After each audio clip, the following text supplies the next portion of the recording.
So today I'm going to show you the one perfect chorus of blues by J.J. Johnson.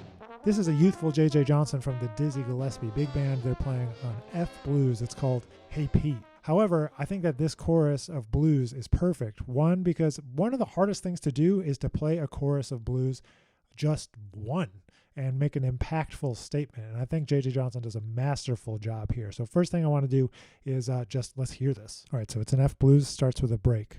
Sweet.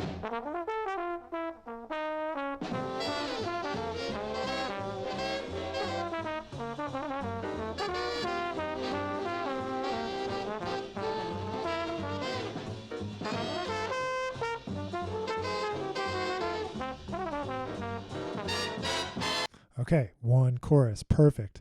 Wow, there's so much to talk about and so much to break down on the inside of this solo. So let's do that. So first off, you'll notice that he plays an impactful opening statement.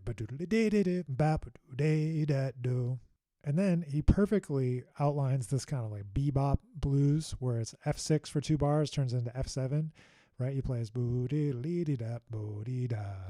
no dominant 7th in there. And then it becomes F7. And he plays a perfect enclosure there to get to the 5th of the B flat 7. Using sharp 9, flat 9 on F7. Classic dominant chord treatment to get us to the next chord, the 4 chord. And then he uses the perfect blue note there on bar 8.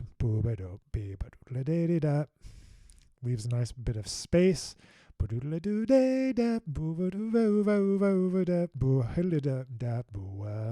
so much in there. So he uses both types of triplets. This is exciting for a jazz nerd like me. He plays ba-da-ba-da-da, right?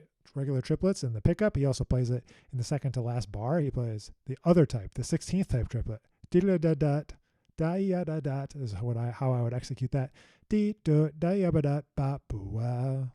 Right? There's no crazy chromatics in here. There's rhythmic variation. There's rhythmic variety.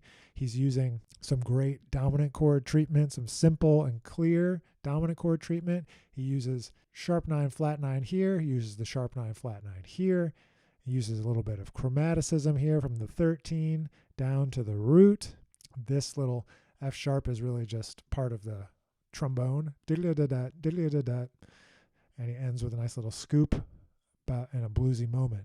So the other thing I noticed is check out how the solo, it relates to the background figures. Check this out. And how it just makes such a statement. It's so short, but so effective. Sweet.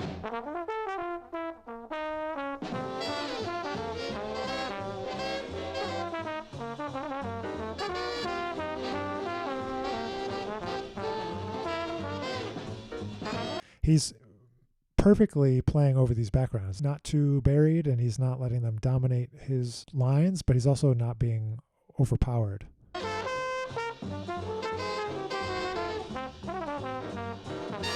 And he gets out right on time. One chorus. That's one of the hardest things to do.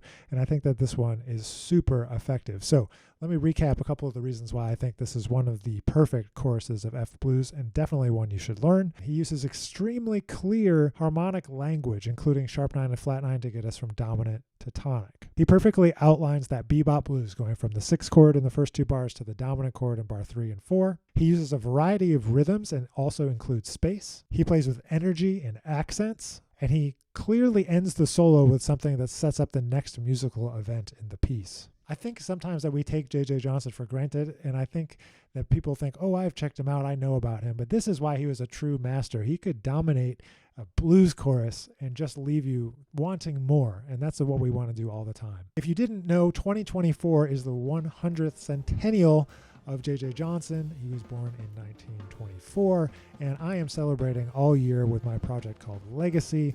I hope you'll be able to check it out on your favorite streaming services, catch some of our live shows, in addition to my series of educational videos coming out this year that are dedicated to J.J. Johnson and his legacy. So thanks for watching. If you like what you see on the channel, be sure to click like. Please subscribe, hit the bell, all that stuff, and I can't wait to share what's next. So stay tuned. See you in the next video.